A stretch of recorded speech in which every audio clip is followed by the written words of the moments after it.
الحمد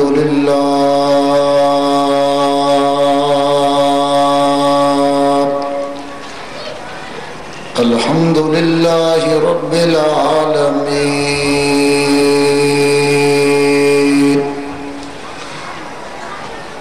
والعاقبة للمتقين والصلاة والسلام على رسوله الكريم أما بعد فأعوذ بالله من الشيطان الرجيم بسم الله الرحمن الرحيم يا أيها النبي حسبك الله ومن اتبعك من المؤمنين صدق الله العلي العظيم وصدق رسوله النبي الكريم الأمين ونحن على ذلك لمن الشاهدين والشاكرين والحمد لله رب العالمين.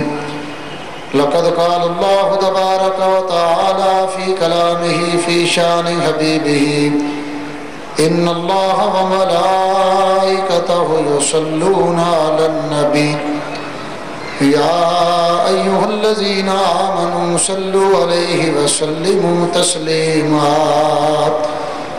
اللهم صل على سيدنا ومولانا محمد وبارك وسلم.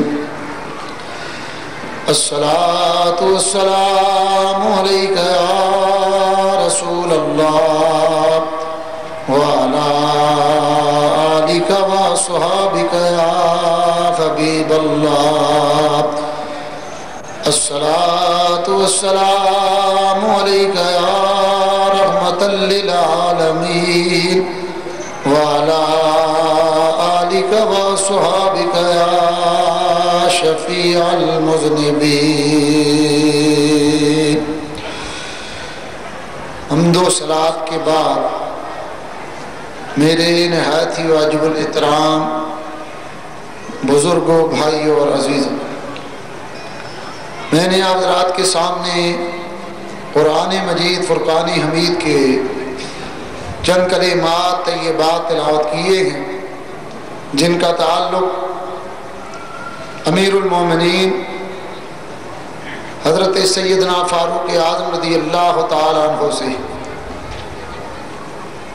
اللہ تعالیٰ نے ارشاد فرمایا یا ایھا النبی حسبک اللہ، اے غیب کی خبریں دینے والے آپ کو اللہ کافی. ومن اتبعک من المؤمنین، اور مومنوں میں سے وہ کافی ہے جس نے آپ کی اتباع کی پیروی کی. مفسرین نے لکھا کہ یہ آیہ کریمہ حضرت سیدنا فاروق اعظم رضی اللہ تعالیٰ عنہ کے حق میں نازل ہوئی.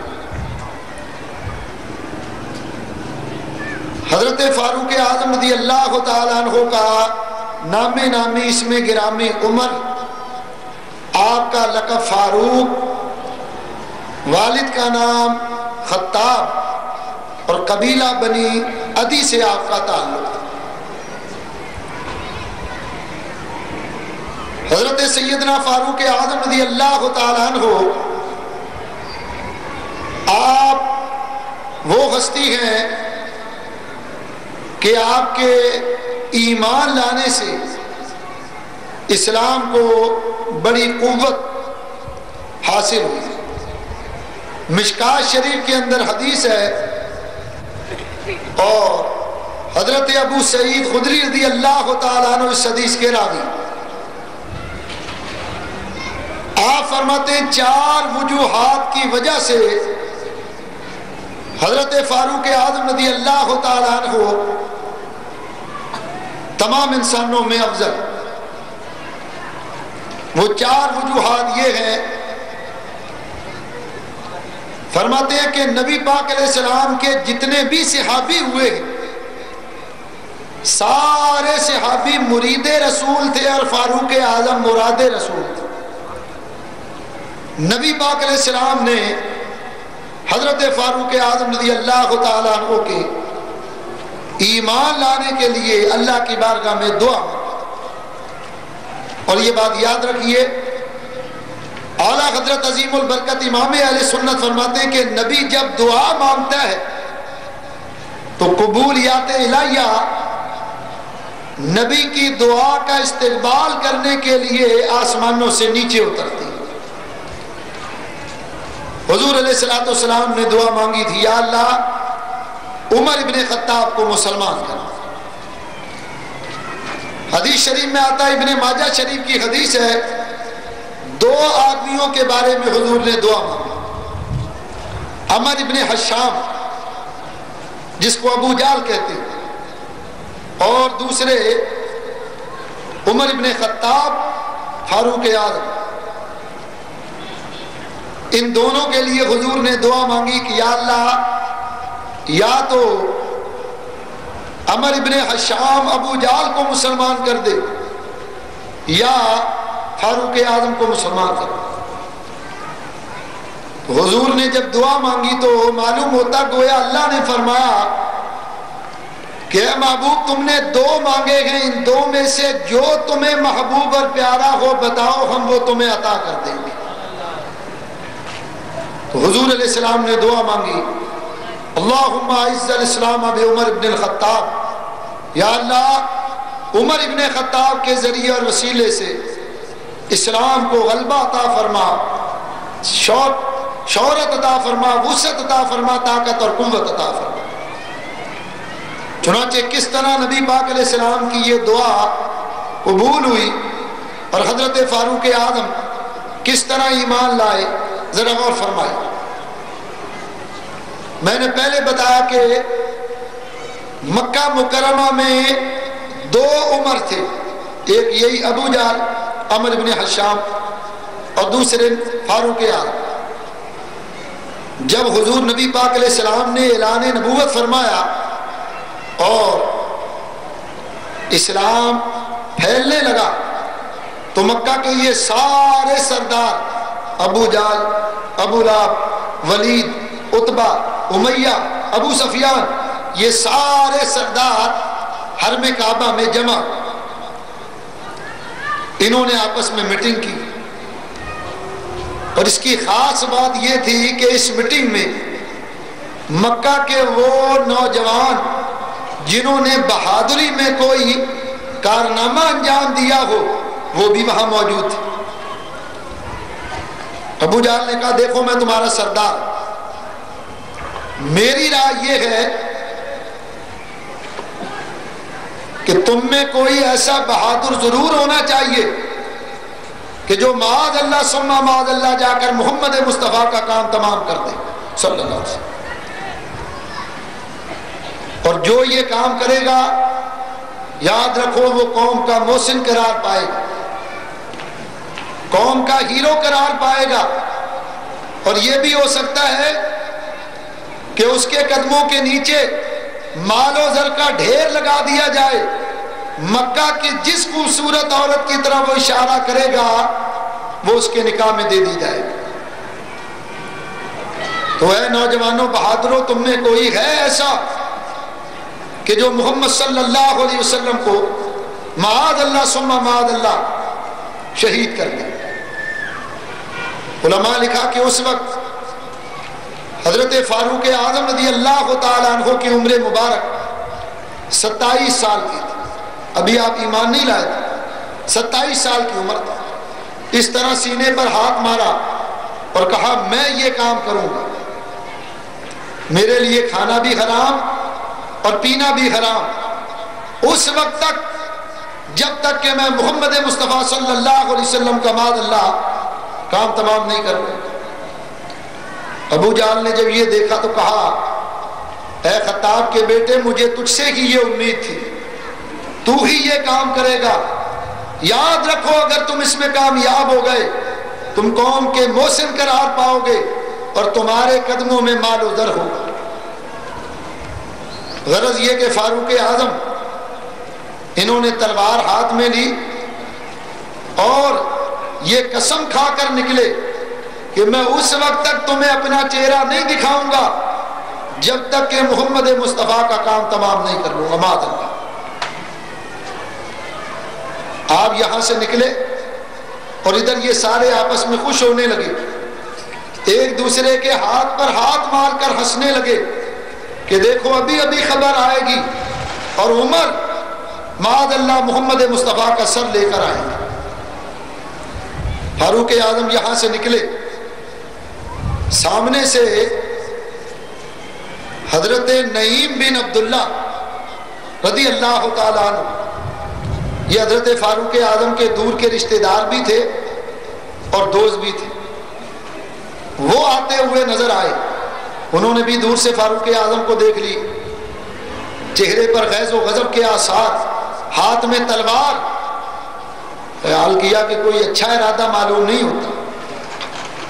فاروق اعظم قریب آئے تو کہا عمر الی اینا ترید، کہاں کا ارادہ ہے؟ فاروق اعظم نے کہا یہ نہ پوچھو، بس تمہیں ابھی خود معلوم ہو جائے گا کہ میں کہاں جا رہا ہوں۔ نعیم بن عبداللہ نے کہا عمر مجھ سے بھی چھپاتے ہو، میں تو تمہارا دوست تمہارا رشتہ دار بھی ہوں۔ فاروق اعظم نے کہا میں آج اس نبی کا معاذ اللہ کام تمام کرنے جا رہا ہوں جو ہمارے خداؤں کو جھوٹا کہتا ہے اور ہمارے آباء و اجداد کو گمراہ کہتا ہے۔ اب یہ چونکہ مسلمان ہو چکے تھے، انہوں نے خیال کیا عمر کی اتنی جرت کہ یہ میرے نبی کے قتل کا ارادہ کرے۔ انہوں نے کہا عمر جس نبی کے تم نے قتل کا ارادہ کیا ہے اس نبی کا دین تو تمہارے گھر میں بھی پہنچ چکا ہے۔ فاروق اعظم نے کہا کیا مطلب؟ انہوں نے کہا کہ تمہاری بہن فاطمہ اور تمہارے بہنوئی سعید مسلمان ہو چکے۔ حضرت فاروق اعظم نے جب یہ سنا، بجائے اس کے کہ آپ دارالارقم کی طرف جاتے، آپ نے اپنا راستہ تبدیل کیا اور نعیم بن عبداللہ سے کہا کہ یاد رکھو اگر یہ بات غلط ہوئی تو پھر تمہاری بھی خیر نہیں۔ آپ نے فرمایا کہ تمہاری بہن کا گھر کوئی دور نہیں ہے، خود ہی چل کر دیکھ لو۔ اس وقت بھی وہ قرآن کی تلاوت کر رہی ہے۔ حضرت فاروق اعظم آئے، جب دروازے پر پہنچے تو اندر سے بہن کے قرآن پڑھنے کی آواز آ رہی تھی۔ انہوں نے دروازہ کھٹکھٹایا، بہن نے پوچھا کون؟ کہا عمر ابن خطاب۔ بہن نے جلدی سے وہ جو قرآن کے اوراق تھے وہ چھپا لی، دروازہ کھول دیا۔ میرے بھیا بڑے دنوں کے بعد تم نے اپنے بھائی بہن کو یاد کیا، آؤ اندر آ جاؤ۔ فاروق اعظم اندر داخل ہوئے، آپ کے بہنوئی سعید یہ بھی آگے بڑھے اور آگے بڑھ کر مرحبا مرحبا کہہ کر فاروق اعظم کو گلے سے لگانا چاہا۔ فاروق اعظم یہ تو پہلے ہی قرآن کی تلاوت سن چکے تھے، غیظ و غضب کے عالم میں آگے بڑھے اور اپنے بہنوئی کا گریبان پکڑ لیا اور ہاتھوں سے اور پاؤں سے ان کو مارنا شروع کر دیا۔ مارتے مارتے ان کو زمین پر گرا دیا، ان کے اوپر بیٹھ گیا اور ہاتھوں سے اور پاؤں سے اپنے بہنوئی کو مارا۔ بہن بچانے کے لیے آئی تو بہن کو بھی مارا۔ لکھا ہے کہ اتنا مارا کہ آپ کی بہن ان کی ناک سے خون جاری ہو گیا اور سارا لباس خون و خون ہو گیا۔ فاروق اعظم نے فرمایا کہ تیری جرت کیسی ہوئی اسلام قبول کرنے کی؟ آپ کی بہن نے یہاں ایک ایسا پاکیزہ جملہ کہا کہ فاروق اعظم کا سارا غرور پاش پاش ہو گیا۔ بہن نے کہا، بہن بولی عمر چاہے ہمیں تو مار بھی ڈالے، شکنجوں میں کسے یاد بوٹیاں کتوں سے نچوا دے، مگر ہم اپنے دین حق سے ہرگز پھر نہیں سکتے، بلندی معرفت کی مل گئی ہے گر نہیں سکتے۔ فاروق اعظم نے جب یہ سنا تو خیال کیا کہ آخر یہ نبی کیا پلا دیتا ہے، جو بھی اس نبی کو دیکھتا ہے اسی کا کلمہ پڑھ لیتا ہے۔ حضرت فاروق اعظم اپنی بہن کی طرح متوجہ ہوئے، فرمایا جب میں گھر میں داخل ہوا تو کون سا کلام پڑھ رہی تھی؟ آپ کی بہن نے فرمایا عمر وہ اللہ کا پاکیزہ کلام۔ کہا لاؤ مجھے بھی دکھاؤ میں بھی دیکھوں وہ کون سا کلام۔ آپ نے فرمایا عمر وہ اللہ کا پاکیزہ کلام ہے، تم اس کو ہاتھ نہیں لگا سکتے ہو، اگر ہاتھ لگانا چاہتے ہو تو پہلے پاک بنو۔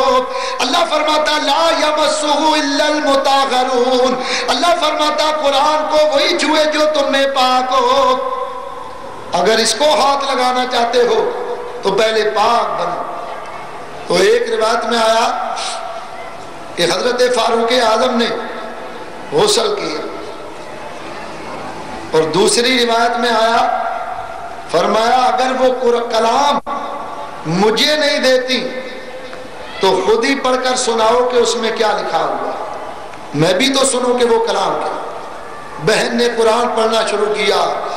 اللہ تعالیٰ ارشاد فرماتا ہے وَالَّذِي بَعَثَ فِي الْأُمِّيِّينَ رَسُولًا مِّنْهُمْ يَتْلُو عَلَيْهِمْ آيَاتِهِ وَيُزَكِّيهِمْ وَيُعَلِّمُهُمُ الْكِتَابَ وَالْحِكْمَةَ وَإِنْ كَانُوا مِنْ قَبْلُ لَفِي ضَلَالٍ مُّبِينٍ۔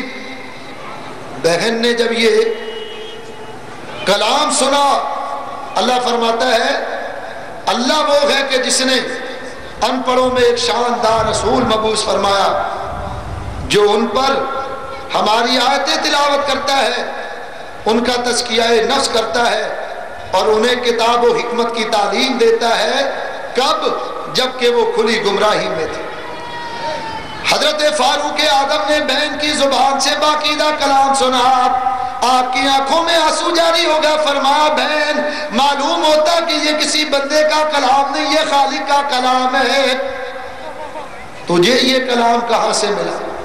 فرمایا عمر جس نبی کا کلمہ پڑھا ہے اس نبی پر شب و روز یہ کلام نازل ہوتا رہتا ہے، یہ اللہ کا پاکیزہ کلام۔ حضرت فاروق اعظم نے روتے ہوئے فرمایا اے میری بہن میں سمجھ گیا کہ یہ اللہ کا پاکیزہ کلام ہے، گواہ ہو جا میں پڑھتا ہوں لا الہ الا اللہ محمد الرسول اللہ، کلمہ پڑھ کے مسلمان ہو۔ بے اختیار آنکھوں سے آنسو جاری، اور بہن اپنے بھائی کو دلاسا دے رہی میرے بھیا تمہاری بہن فاطمہ تم پر قربان، میرے بھائی 1000 بہنیں ہو تو تم پر قربان کر دی جائیں، آج تم نے اپنی بہن کی بات کو مان لیا، اللہ کے رسول کو مان لیا، تم نے پاکیزہ کلام پر یقین کر لیا، تمہاری بہن تم سے راضی ہو گئی۔ حضرت فاروق اعظم روتے اور آپ کی بہن انہیں دلاسا دیتی۔ اب ذرا اندازہ کرو ایک بہن وہ تھی کہ اس نے قرآن پڑھا، فاروق اعظم کی زندگی میں انقلاب برپا ہو گیا۔ دعا کرو اللہ ہماری ماں بہنوں کو بھی یہ مقام عطا کرے، وہ قرآن پڑھیں تو میری تمہاری زندگی میں بھی انقلاب برپا ہو گیا۔ یاد رکھو اسی انقلاب کی آج اسلام کو ضرورت ہے۔ حضرت فاروق اعظم نے روتے ہوئے تلوار اٹھائی، بہن نے فرمایا عمر کہاں کا ارادہ ہے؟ فرمایا جس نبی کی غلامی اختیار کی ہے اسی نبی کی بارگاہ میں جا رہا۔ آپ نے تلوار لی اور نکلے۔ ادھر نبی پاک علیہ السلام، میں نے پہلے بتایا تھا کہ مکہ مکرمہ میں 2 پہاڑیاں بڑی مشہور، ایک صفا اور ایک مروہ۔ یہ دونوں پہاڑیاں ان کے دامن میں ایک مکان بنا ہوا تھا، دار الارقم، حضرت زید ابن ارقم رضی اللہ تعالیٰ عنہ کا مکان۔ حضور اس مکان میں رونق افروز تھے۔ ابھی اسلام کی تبلیغ کھل کر اعلان شروع نہیں ہوئی تھی، لوگ چھپ چھپا کر ایمان لاتے، اور اس وقت تک 39 آدمی مسلمان ہو چکے تھے۔ حضور علیہ السلام کے چچا سید الشہداء حضرت حمزہ یہ 3 دن پہلے ہی ابھی مسلمان ہوئے تھے، یہ بھی وہاں موجود تھے، بڑے بڑے اکابر صحابہ موجود تھے۔ فاروق اعظم تلوار لے کر دار الارقم کی طرف آ رہے، ادھر کسی نے دروازہ کھول کر فاروق اعظم کو دکھا۔ حضور علیہ السلام کی بارگاہ میں عرض کی، یا رسول اللہ، عمر ابن خطاب آتے ہیں، ان کے ہاتھ میں تلوار ہے۔ حضرت سید الشہداء حمزہ نے فرمایا، آنے دو، اگر ارادہ اچھا ہے تو ٹھیک، ورنہ یاد رکھو اگر عمر کی تلوار سے اس کی گردن نہ اڑا دوں تو مجھے حمزہ نہ کہنا، آنے دو عمر۔ اور حضور فرما رہے تھے، چچا آپ نہیں جانتے، ہم جانتے ہیں کہ عمر کس ارادے سے آ رہے ہیں۔ فاروق اعظم آئے، حضور علیہ السلام نے فرمایا عمر کے لیے دروازہ کھول دیا گیا۔ چنانچہ دروازہ کھول دیا گیا، حضرت فاروق اعظم آئے، آ کر نبی پاک علیہ السلام کے قدموں میں گر گئے۔ حضور نے اٹھا کر سینے سے لگایا، فرمایا عمر کس ارادے سے آئے ہو؟ ادب سے عرض کی، حاضر ہوا ہوں سر جھکانے کو، ادب سے عرض کی، حاضر ہوا ہوں سر جھکانے کو، خدا پر اور رسول پاک پر ایمان لانے کو۔ یا رسول اللہ، مسلمان ہونے آیا، مجھ پر شرائط اسلام پیش کیجئے۔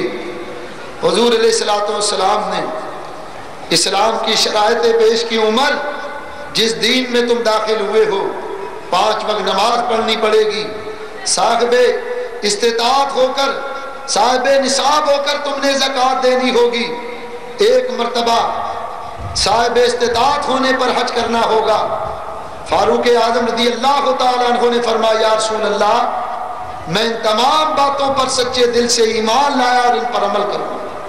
اب یہاں سنو، ابن ماجہ شریف کی حدیث ہے، فاروق اعظم ایمان لائے، جبریل امین حضور کی خدمت میں نازل، فنزل جبریل فقال یا محمد صلی اللہ علیہ وسلم لقد استبشر فی اہل السماء باسلام عمر۔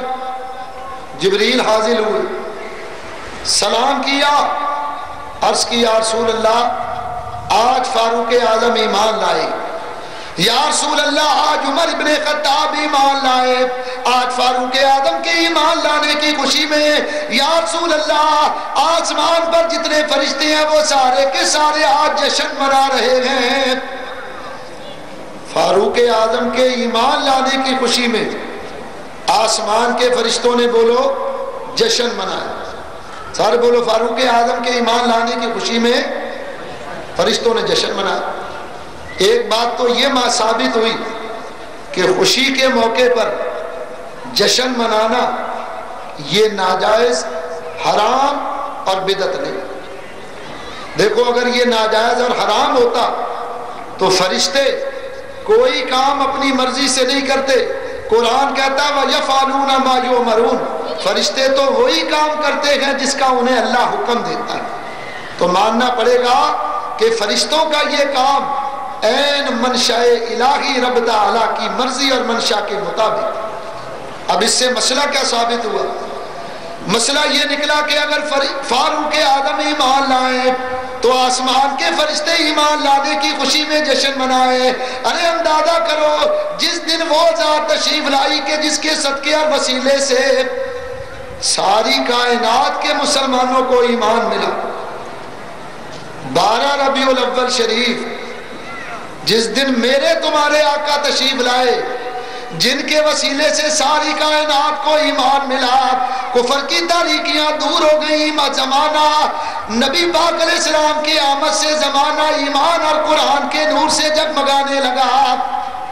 اندازہ کرو کہ جس دن وہ ذات تشریف لائی، پھر اس دن ہم ایمان والے جشن کیوں نہ منائیں؟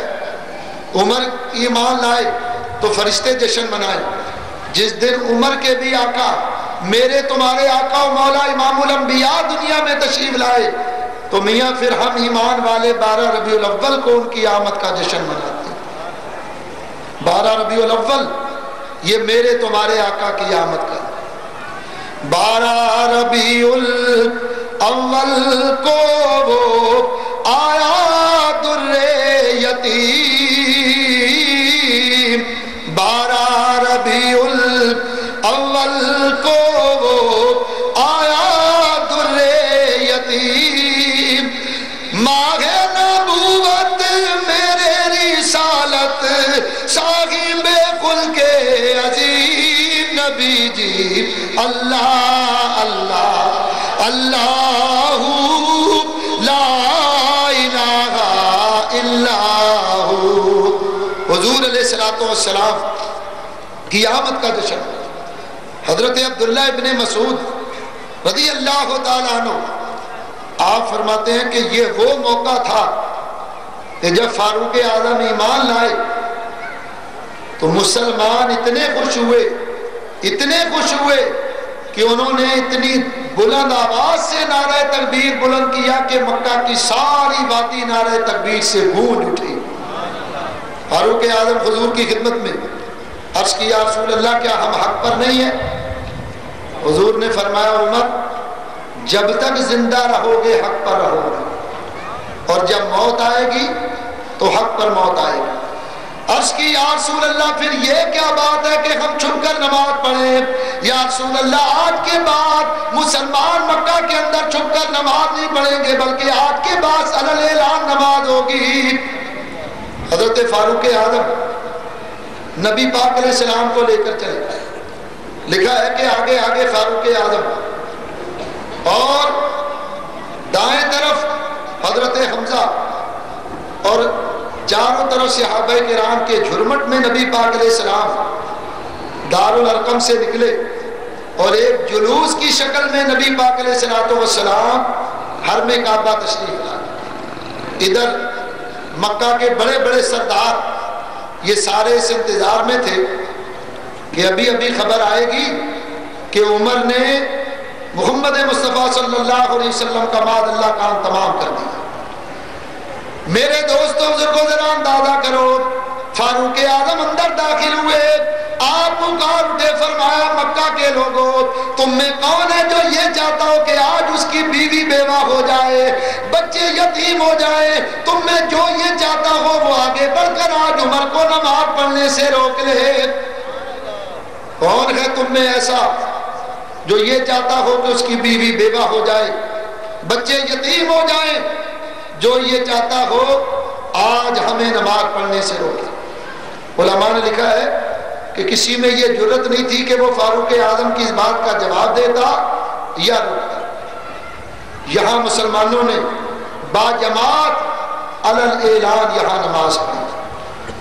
حضور علیہ السلام نے وہ جو خلوت کے لمحات میں دعا مانگی تھی، یا اللہ عمر ابن خطاب کو مسلمان کر دے، اللہ نے نبی پاک علیہ السلام کی دعا کو قبول فرمایا۔ دیکھو میں نے پہلے بھی بتایا تھا کہ نبی کی دعا کا قبول ہونا یہ نبوت کی شرطوں میں سے ایک شرط ہوتی ہے۔ علماء نے نبوت کی کچھ شرطیں بیان کی۔ ایک شرط نبوت کی یہ ہے کہ جو نبی ہوگا وہ مرد ہوگا، کوئی عورت نبی بن سکتی نہیں۔ دوسری شرط یہ ہے کہ جو نبی ہوگا اس کی عقل یہ کامل اور اکمل ہوگا۔ حضرت علامہ نبھانی لکھا ہے کہ ہمارے نبی پاک کو اللہ نے کتنی عقل عطا فرمائی۔ آپ فرماتے ہیں ساری زمین کی ریت کو جمع کر لیا جائے، اس میں سے ایک کنکر، یہ ساری مخلوق کی عقل ہے، اور وہ جو ریت کا ڈھیر بڑا ہوا ہے وہ ہمارے نبی پاک علیہ السلام کی عقل. نبی کی عقل کامل اور اکمل ہوتی ہے. دیکھو اس پر میں ایک دلیل دیتا ہوں. نبی پاک علیہ السلام کا زمانہ تھا. مشکات شریف میں حدیث ہے.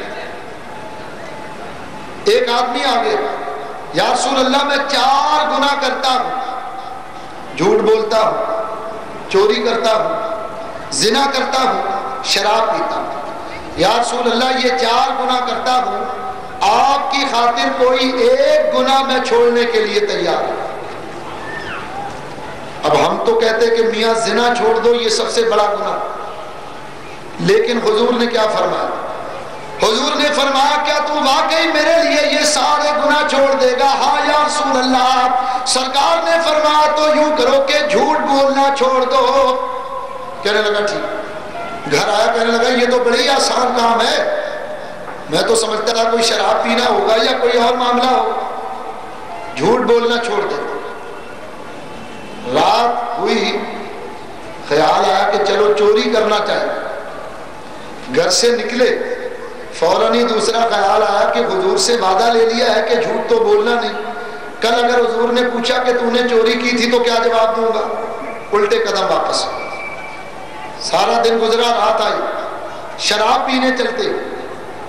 گھر سے باہر نکلے, دوسرا خیال آیا کل اگر سرکار نے پوچھا کہ تو نے شراب پی تھی تو کیا جواب دوں گا؟ میں تو وعدہ کر چکا ہوں کہ جھوٹ نہیں بولوں. الٹے قدموں واپس. تیسری رات پھر خیال آیا کہ چلو زنا کرنے کے لیے چلیں, لیکن خیال آیا کہ اگر نبی پاک نے پوچھا تو کیا جواب دوں گا؟ میں تو وعدہ کر چکا ہوں.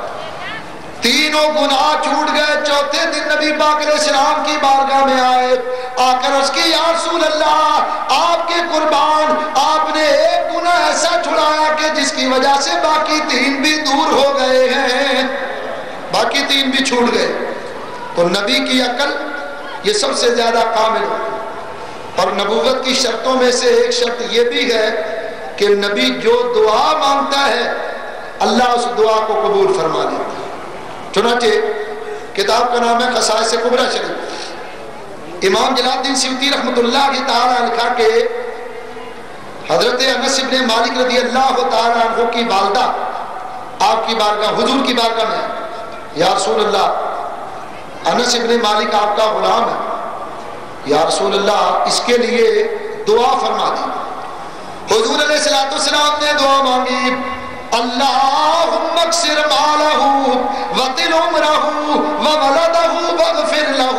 یا اللہ انس بن مالک کی عمر کو زیادہ کر دے, یا اللہ اس کے مال کو زیادہ کر دے, یا اللہ اس کی اولاد زیادہ کر دے, یا اللہ اس کی مغفرت فرما دے. یہ 4 دعائیں حضور نے حضرت انس بن مالک کے لیے مانگی.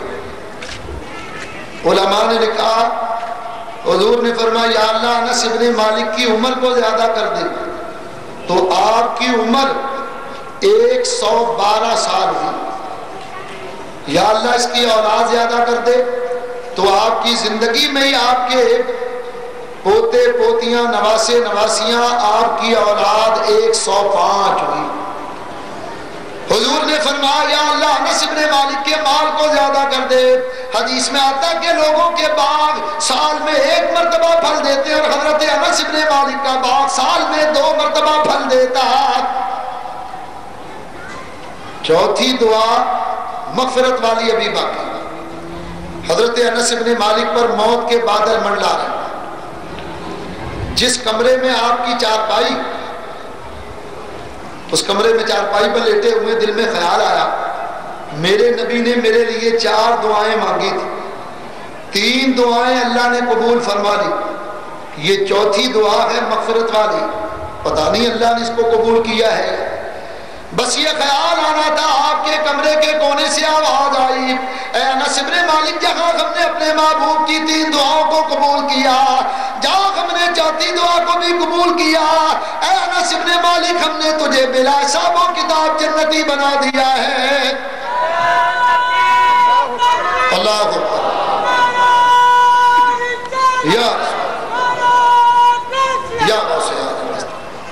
معلوم ہوا نبی کی ہر دعا اللہ قبول فرما لیتا ہے.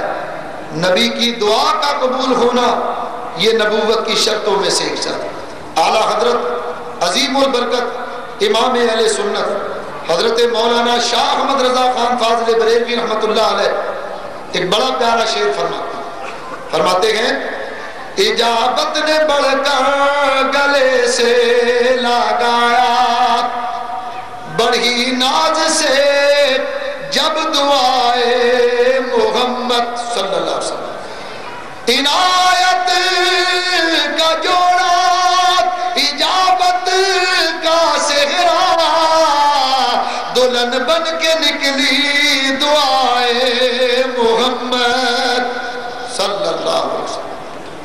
حضور نبی پاک علیہ السلام کی ہر دعا کو اللہ قبول فرما لیتا کیونکہ دعا کا قبول ہونا یہ نبوت کی شرطوں میں سے ہے. یہ فاروق اعظم رضی اللہ تعالیٰ عنہ کی پہلی خصوصیت. حضرت ابو سعید خدری فرماتے ہیں کہ آپ مراد رسول تھے, آپ کو نبی پاک علیہ السلام نے اللہ سے مانگا.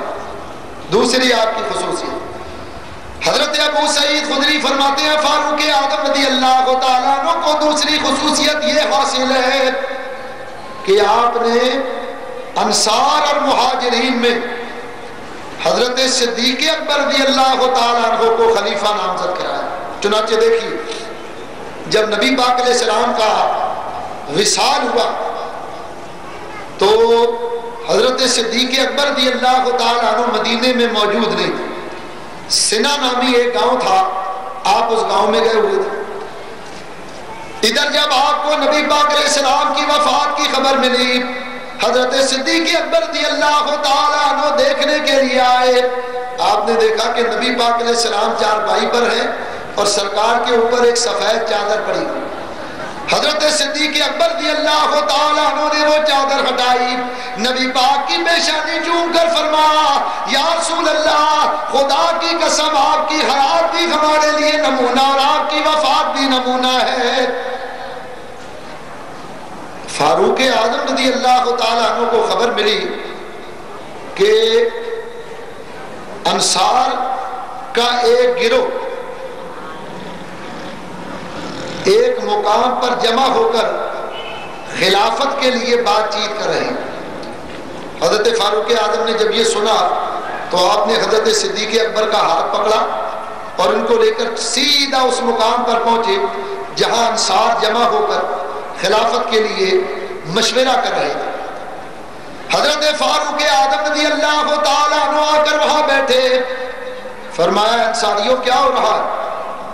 کہا اے عمر ہم خلافت کے لیے بات چیت کر رہے ہیں کہ اب نبی پاک علیہ السلام کے لیے کس کو خلیفہ بنا.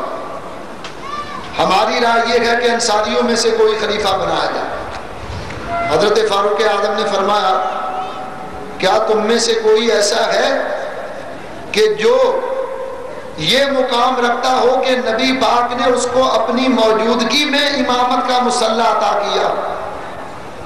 انہوں نے کہا صدیق اکبر کے علاوہ بھلا ایسا کون ہو سکتا ہے؟ حضرت فاروق اعظم نے فرمایا کیا تمہیں یاد نہیں کہ نبی پاک علیہ السلام مرض وفات میں مبتلا تھے؟ حضرت بلال آئے, یا رسول اللہ نماز کا وقت ہو گیا ہے, نماز پڑھائیے. حضور نے فرمایا مرو ابا بکر فلیصلی بالناس, ابو بکر سے کہو کہ وہ لوگوں کو نماز پڑھائے. پھر تھوڑی دیر کے بعد فاروق بلال حبشی آئے, یا رسول اللہ نماز کا وقت نکلا جا رہا ہے. حضور نے پھر فرمایا مرو ابا بکر فلیصلی بالناس. قریبی حضرت عائشہ بیٹھی ہوئی تھی.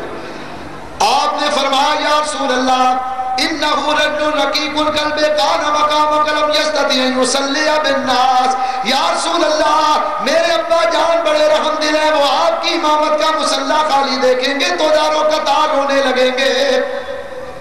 یا رسول اللہ عمر ابن خطاب سے فرمائی, اور حضور بار بار کہہ رہے تھے مرو ابا بکر فلیصلی بالناس, ابو بکر سے کہو وہ لوگوں کو نماز پڑھا. تو بولو کس نے حضور کی موجودگی میں نماز پڑھائی؟ سب نے کہا کہ ابو بکر صدیق. تو فرمایا کیا تم ان سے آگے نکلو گے؟ کہا حاشا وکلا, یہ کیسے ہو سکتا ہے؟ حضرت صدیق اکبر نے فرمایا کہ مجھے تو خلافت کی کوئی خواہش نہیں, میں اپنی جگہ عمر کا نام دیتا ہوں, کیا تم عمر کی خلافت پر راضی ہوگے؟ تو بعض انصاریوں نے کہا اے ابو بکر کیا آپ جانتے نہیں ہیں کہ عمر بڑے جلالی, بڑے غصے والے، کیا آپ نبی پاک کے بعد ہمارا والی انہیں بنائیں گے؟ حضرت فاروق اعظم نے فرمایا واللہ مجھے کبھی بھی خلافت کی تمنا نہیں رہی، اور یہ ہو بھی نہیں سکتا کہ صدیق اکبر کی موجودگی میں خلیفہ بن جاؤں۔ بعض انصاریوں نے کہا یوں کیجئے کہ ایک خلیفہ انصار میں سے بنائیے اور ایک خلیفہ مہاجرین میں سے بنائیے۔ حضرت فاروق اعظم نے فرمایا یہ تو کبھی بھی نہیں ہو سکتا، خلیفہ تو ایک ہی بنے گا اور وہ مہاجرین میں سے ہو۔ تم میں کون کون یہ چاہتا ہے کہ انصاریوں میں سے خلیفہ بنے؟ حضرت سعد یہ انصاریوں کے سردار تھے، یہ کھڑے ہوئے اور کہا اے عمر ہم ابو بکر کے فضائل سے اچھی طرح واقف ہیں، ہم میں کوئی بھی یہ نہیں چاہتا کہ ابو بکر کی موجودگی میں خلیفہ بنایا جائے کسی اور کو، ہم ابو بکر کی خلافت پر راضی۔ حضرت فاروق اعظم نے فرمایا واللہ اگر تم یہ بات نہ کہتے تو ہمارا تمہارا کبھی اتفاق نہ ہوتا۔ حضرت فاروق اعظم نے فرمایا میں ابو بکر کی خلافت کا اعلان کرتا ہوں۔ حضرت سعد نے فرمایا میں آپ کا ساتھ دیتا ہوں۔ نتیجہ یہ نکلا حضرت فاروق اعظم کی کوششوں سے صدیق اکبر کو خلیفہ مقرر کر دیا گیا۔ حضرت سعد نے آپ کے ہاتھ پر بیعت کی، حضرت فاروق اعظم نے بیعت کی اور دیگر لوگوں نے بیعت کی۔ اتفاق سے دو آدمی موجود نہیں تھے، حضرت علی المرتضیٰ اور حضرت زبیر بن عوام۔ جب حضرت صدیق اکبر کی خلافت کا عام اعلان ہو گیا اور سب نے بیعت کر لی تو دوسرے دن آپ نے خطبہ ارشاد فرمایا اور فرمایا لوگوں مجھ پر ایک بھاری ذمہ داری عائد کر دی گئی، اگر میں اللہ اس کے رسول کے طریقے کے مطابق تم پر حکومت کروں تو تمہارے لیے یہ لازم ہے کہ میری اطاعت کرو، اور اگر میں اللہ رسول کی غلامی اور اطاعت کا پٹا اپنی گردن سے اتار دوں تو تم پر بھی لازم ہے کہ میری اطاعت کا پٹا اپنی گردن سے اتار دو۔ اس کے بعد آپ نے حضرت علی المرتضیٰ سے فرمایا اے علی آپ کی کیا رائے ہے، کیا آپ میری خلافت پر راضی ہیں؟ فرمایا مجھے صرف افسوس اس بات کا ہے کہ جب یہ کام ہو رہا تھا تو آپ نے ہم کو کیوں اطلاع نہیں دی۔ حضرت صدیق اکبر نے فرمایا واللہ یہ کام اتنی جلدی میں ہوا کہ ہم آپ کو اطلاع نہیں دے سکے۔ حضرت علی المرتضیٰ نے دوسرے دن آپ کے ہاتھ پر بیعت کی، حضرت زبیر نے بیعت کی، اور اس طرح عام مسلمانوں نے بیعت کی۔ صدیق اکبر خلیفہ تھا۔ آپ جب خلیفہ بنے، خلیفہ بنتے ہی آپ نے دوسرے دن سارے لوگوں کو مسجد میں جمع کر کے فرمایا اے لوگوں تم میں اگر کوئی ایسا آدمی ہو کہ جس سے میرے نبی نے یہ وعدہ کیا ہو کہ سرکار نے کوئی چیز تمہیں دینے کا وعدہ کیا ہو تو آؤ آج ہم نبی کی طرف سے وہ چیز تمہیں دینے کا اعلان کرتے ہیں۔ آج تم سوال کر لو قبل اس کے کہ تم قیامت کے روز سوال کرو، بہتر یہ ہے کہ آج تم ہم سے وہ چیز مانگو۔ تم میں کون ایسا ہے کہ جس کو میرے نبی نے کچھ دینے کا وعدہ کیا؟ میں تمہیں نبی کی طرف سے وہ چیز دینے کا اعلان کرتا۔ اور جب آپ نے اعلان کیا ایک صحابی کھڑے ہوئے یا خلیفۃ رسول اللہ صلی اللہ علیہ وسلم آپ اگر اعلان نہ کرتے تو میں کبھی کھڑا نہ ہوتا۔ آپ نے اعلان کیا، نبی پاک علیہ السلام نے ایک مرتبہ مجھے 3 لب بھر کر کھجوریں دینے کا وعدہ کیا تھا، اگر ہو سکے تو وہ 3 لب بھر کر کھجوریں مجھے دے دی۔ آپ نے فرمایا اچھا۔ حکم دیا کہ علی نظر نہیں آتے، کہا یا امیر المومنین یہ ساتھی، فرمایا علی ذرا میرے قریب آ جائے۔ حضرت علی المرتضیٰ قریب آ گئے۔ آپ نے فرمایا تم نے سنا یہ کیا کہتے؟ ہاں یا امیر المومنین یا خلیفۃ رسول اللہ میں نے سنا۔ فرمایا یہ کھجوریں پڑی ہیں، ان میں سے 3 لب بھر کر کھجوریں اس کو دے۔ حضرت علی المرتضیٰ نے 1 لب بھرا، دینے لگے تو صدیق اکبر نے فرمایا اس کو یہاں ڈال دو، یہاں رکھ دیا۔ دوسرا لب بھرا، فرمایا اس کو یہاں رکھ دو، آپ نے رکھ دیا۔ تیسرا لب بھرا، فرمایا اس کو یہاں رکھ دو۔ 3 لب ہو گئے، فرمایا اب ہر لب کی کھجوروں کو گنو۔ جب ان لبوں کی کھجوروں کو گنا گیا تو ہر لب میں 60 کھجوریں آئی۔ حضرت صدیق اکبر پکار اٹھے، فرمایا واللہ جب نبی پاک علیہ السلام کسی کو کھجور کھجور دیتے تھے تو سرکار کے لب میں بھی 60 کھجوریں آتی تھی. فرمایا میں نے نبی پاک علیہ السلام سے سنا, حضور نے فرمایا کفی بکف علی فی العدل سواء, حضور نے فرمایا میری ہتھیلی اور علی المرتضیٰ کی ہتھیلی عدل کرنے میں برابر ہے. تو حضرت سیدنا صدیق اکبر رضی اللہ تعالیٰ عنہ حضرت فاروق اعظم کی کوششوں سے خلیفہ بنے, یہ آپ کی دوسری خصوصیت. حضرت ابو سعید خدری فرماتے ہیں تیسری خصوصیت یہ کہ فاروق اعظم کی رائے اور اللہ تعالیٰ کی مرضی یہ ایک ہو گئی. چنانچہ اس پر میں ایک دلیل دیتا ہوں. مدینہ طیبہ کے اندر ایک منافق اور ایک یہودی کا جھگڑا. دیکھو منافق کس کو کہتے ہیں یہ بھی سن لو ذرا توجہ سے. ایک ہے مومن اور ایک ہے کافر. مومن وہ ہے جو زبان سے بھی اللہ رسول کو مانے اور دل سے بھی اللہ رسول کو مانے, اور کافر وہ ہوتا ہے جو زبان سے بھی اللہ رسول کا انکار کرے اور دل سے بھی اللہ رسول کا انکار کرے. ان دونوں کے درمیان میں ایک درمیانی جنس ہوتی جس کو منافق کہتے ہیں. جیسے ایک مرد اور ایک عورت اور ایک درمیان کی مخلوق آزاد امیدوار مخنث, اسی طرح یہ درمیانی جنس ان کو منافق کہتے ہیں. یہ زبان سے تو اللہ رسول کو مانتے ہیں لیکن دل سے, چنانچہ قرآن پڑھیں اللہ تعالیٰ ارشاد فرماتا ہے اذا جاءك المنافقون قالوا نشهد انك لرسول الله والله يعلم انك لرسوله والله يشهد ان المنافقين لكاذبون. اللہ فرماتا ہے میرے حبیب تم دیکھو گے کہ یہ منافق جب تمہارے پاس آئیں گے تو کہیں گے کہ ہم گواہی دیتے ہیں کہ آپ اللہ کے رسول ہیں, اور محبوب اللہ جانتا ہے کہ تو اللہ کا رسول ہے, لیکن اللہ گواہی دیتا ہے کہ یہ منافق جھوٹے ہیں. اس لیے کہ فی قلوبہم مرض فزادہم اللہ مرضا, ان کے دلوں میں مرض اور بیماری ہے اور اللہ نے اس بیماری کو اور زیادہ کر دیا. وہ بیماری کیا تھی؟ بد اعتقادی کی بیماری. ان کے نظریات عقیدے درست نہیں تھے. وہ زبان سے تو اللہ رسول کو مانتے لیکن دل سے اللہ رسول کا انکار کرنے والے. تو ایک ان کو کہتے ہیں منافق. ایک منافق اور ایک یہودی کا ایک زمین کے ٹکڑے پر آپس میں جھگڑا. بات جب بڑی تو یہودی نے منافق سے کہا کہ چلو تمہارے نبی کے پاس چلتے ہیں اور ان سے اس کا فیصلہ کرا لیتے ہیں. یہودی نے کہا نہیں, تمہارے سردار کعب بن اشرف کے پاس چلو. یہودی نے تانا دیا کہ تو کیسا مسلمان ہے اپنے نبی کے پاس نہیں جانا چاہتا. آخرکار اس کو غیرت آئی اور وہ تیار ہو گیا, نبی پاک علیہ السلام کی بارگاہ میں آئے. منافق اور یہودی دونوں آئے اور آ کر دونوں نے اپنا اپنا مقدمہ پیش کیا. حضور نے دونوں کا مقدمہ سننے کے بعد یہودی کے حق میں فیصلہ دے دی. منافق اس وقت تو خاموش رہا, لیکن جب نبی پاک کے دربار سے نکلا تو باہر آ کر کہنے لگا مجھے محمد صلی اللہ علیہ وسلم کا یہ فیصلہ منظور نہیں, چلو عمر کے پاس چلتے ہیں ان سے اس کا فیصلہ کرا لیتے ہیں. بات یہ تھی کہ اس منافق کی بدبختی اس کو فاروق اعظم کے پاس لا رہی تھی. حضرت فاروق اعظم کے مکان پر آیا کر دروازہ کھٹکھٹایا.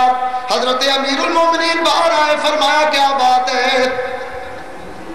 یہودی نے کہا جناب ہم ایک مقدمہ لے کر آئے ہیں اور اس سے پہلے آپ کے نبی کے پاس گئے تھے, انہوں نے میرے حق میں فیصلہ دیا ہے لیکن یہ منافق یہ مانتا نہیں.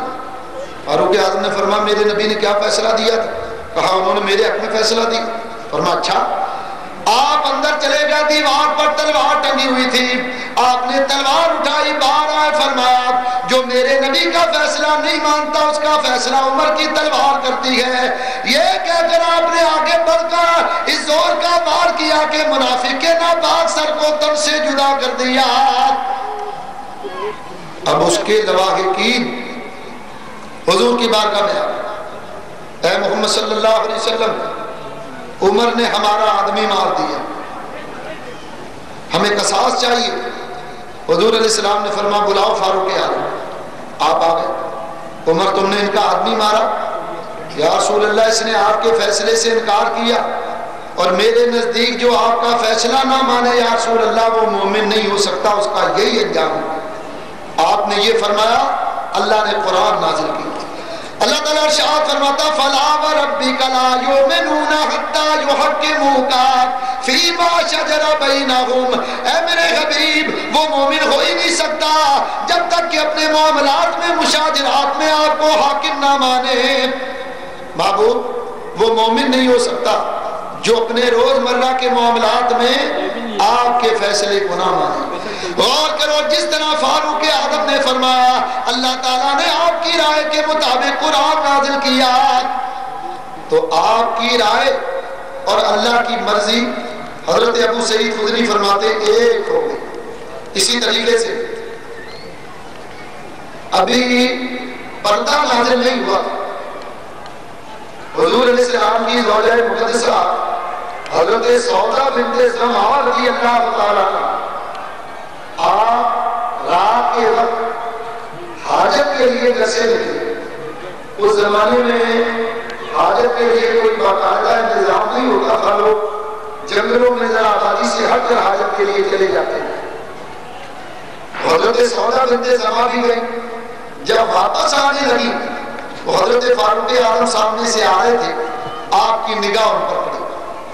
اب چونکہ پردہ نازل ہونے سے پہلے کی یہ بات تھی، آپ نے اپنا منہ دوسری طرف کر لیا اور دل میں خیال کیا کاش ایسا کوئی حکم نازل ہو جائے کہ مسلمان خواتین جب گھروں سے نکلیں تو پردہ کر لیا کریں۔ صبح نبی پاک علیہ السلام کی بارگاہ میں آئے اور عرض کی یا رسول اللہ، میرا دل چاہتا ہے کہ کوئی ایسا حکم نازل ہو جائے کہ مسلمان خواتین جب گھروں سے نکلیں تو پردہ کیا کریں۔ آپ کا یہ فرمانا تھا، اللہ نے قرآن نازل کیا، اللہ فرماتا یا ایھا النبی قل لازواجک وبناتک ونساء المؤمنین یدنین علیہن من جلابیبہن۔ اللہ فرماتا ہے میرے حبیب آپ فرما دیجیے اپنی بیویوں سے اور اپنی بیٹیوں سے اور مسلمانوں کی بیویوں سے کہ جب وہ گھروں سے نکلا کرے تو چادر اوڑھ کر پردہ کر لیا۔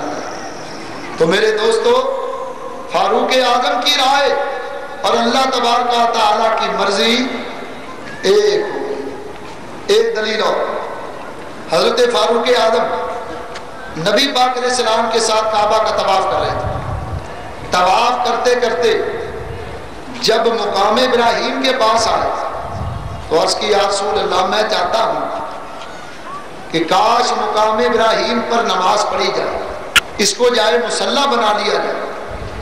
آپ کا یہ فرمانا تھا، اللہ تعالیٰ نے قرآن نازل کیا، اللہ فرماتا وَاتَّخِذُوا مِن مَّقَامِ إِبْرَاهِيمَ مُصَلًّى۔ اللہ فرماتا میرے حبیب اب یہ حکم نازل کر دیا گیا کہ آج سے مقام ابراہیم کو جائے مصلی بنا لو، مقام ابراہیم کو جائے نماز بنا لو۔ تو حضرت فاروق، یہ آپ کی تیسری خصوصیت کہ آپ کی رائے اور اللہ کی مرضی، حضرت ابو سعید خدری فرماتے ایک ہو گئی۔ اور آپ کی چوتھی خصوصیت یہ ہے کہ حضرت فاروق اعظم رضی اللہ تعالیٰ عنہ، آپ کے بارے میں حضور علیہ الصلوۃ والسلام نے فرمایا کہ میرے عمر کی یہ شان ہے کہ میرے بعد اگر کوئی نبی ہوتا تو وہ عمر ابن خطاب ہوتا۔ مشکوٰۃ شریف کی کیا مطلب یہ ہے کہ نبی کے لیے جو اوصاف ضروری ہوتے ہیں وہ فاروق اعظم میں بدرجۂ اتم پائے جاتے ہیں۔ آپ کے اندر وہ تمام اوصاف پائے جاتے ہیں جو ایک نبی کے اندر ہونے چاہیے، لیکن ہمارے نبی پاک علیہ السلام کے بعد کوئی نبی نہیں آ سکتا۔ ہمارے نبی کے بعد نبوت کا سلسلہ منقطع ہو گیا، نبوت کا سلسلہ ختم ہو گیا، کوئی ذلی بروزی مذاقی نبی آ سکتا نہیں۔ ہمارے نبی پاک علیہ السلام اللہ کے آخری، دیکھو یہاں میں ایک دلیل دے کر بات آگے بڑھاؤں. حضور ہیں خاتم النبیین. اللہ تعالیٰ ارشاد فرماتا ما کان محمد ابا احد من رجالکم ولکن رسول اللہ وخاتم النبیین. اللہ فرماتا ہے نہیں ہے تم میں سے محمد کسی مرد کے باپ مگر وہ اللہ کے رسول اور تمام نبیوں کے خاتم، تمام نبیوں کے بعد میں آنے والے. یہ بات یاد رکھیے جو اول ہوگا وہی آخر بھی ہوگا اور جو آخر ہوگا وہی اول بھی ہوگا. قرآن نے جو کہا ہے نا هو الاول والآخر، شاہ عبدالحق محدث دہلوی رحمۃ اللہ علیہ فرماتے ہیں کہ یہ آیت حمد خدا بھی ہے اور نعت مصطفیٰ بھی. یہاں اول اللہ بھی ہے اور باعتبار خلقت ہمارے نبی پاک بھی اول.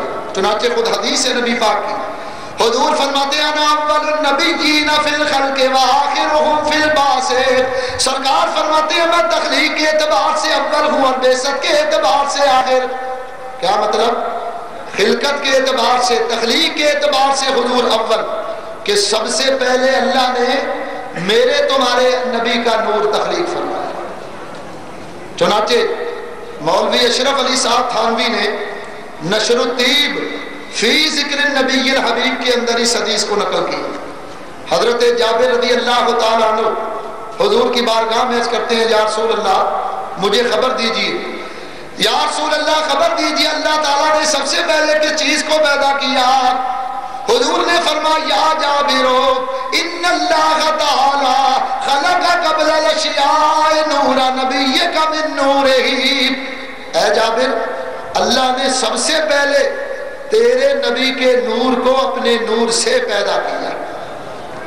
حضور علیہ السلام کا نور سب سے پہلے تخلیق. تو حضور اول ہیں باعتبار خلقت اور آخر ہیں باعتبار بعثت، کہ سب سے آخری ہمارے نبی پاک علیہ السلام حضور نے نبوت کا اعلان کیا آخری نبی. تو میں نے پہلے کہا کہ جو اول ہوگا وہی آخر ہوگا اور جو آخر ہوگا وہی اول. چنانچہ میں دو دلیلیں دیتا ہوں. دیکھو آج کل زمانہ ہے موسمبی کا. آپ موسمبی لے لیجیے، اس کو چھیل کر کھائیں، اندر سے بیج نکلے گا. اس بیج کو زمین میں دبا دو اور پانی دیتے رہو. کچھ عرصے کے بعد آپ دیکھیں گے کہ اس کے اندر سے زمین سے ایک پودا نکلا. ذرا اس پودے کی طاقت کا اندازہ کرو کہ سخت ترین زمین جس پر کروڑ ٹن وزنی عمارتیں کھڑی ہیں، اس زمین کو چیر کر وہ پودا نکل رہا ہے. اتنا نازک ہے لیکن اتنی سخت چیز کو چیر کر نکلتا ہے. اور نازک یہ کہ پانی کی ایک تیز دھار ڈالو تو جڑ سے ہی اکھڑ جائے. لیکن اللہ کی قدرت دیکھو کہ زمین سے نکلتا. اب وہ جب پودا نکلا اس کی دیکھ بھال کرتے رہو، پانی دیتے رہو، کھاد ڈالتے رہو. ایک وقت آئے گا کہ وہ موسمبی کا